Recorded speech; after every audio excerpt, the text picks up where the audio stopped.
తెల్లవారుఝామున 4 గంటలకు జిమ్లో ఎవరు ఉంటారు? Kobe Bryant.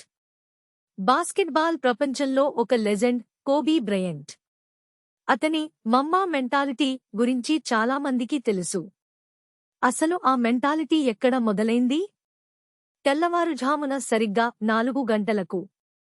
లోకం మొత్తం గాఢనిద్రలో ఉన్నప్పుడు కోబీ మాత్రం జిమ్లో చెమటోడ్చేవాడు. ప్రతిరోజూ మిగతా అందరికంటే ముందు జిమ్కి వచ్చి అద్భుతమైన ప్రదర్శన కోసం అదనపు సాధన చేసేవాడు. ఇది కేవలం బాస్కెట్బాల్ గురించే కాదు, జీవితంలో మీరు సాధించాలనుకున్న ఏ లక్ష్యం కోసమైనా అదనపు ప్రయత్నం, నిబద్ధత అవసరం అని కోబీ నిరూపించాడు.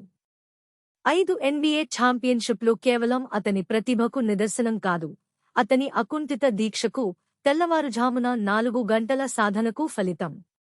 మీరు కూడా ఈ మమ్మా మెంటాలిటీని ఫాలో అవుతారా? కామెంట్ చేయండి. వీడియో నచ్చితే లైక్ చేసి, షేర్ చేయండి.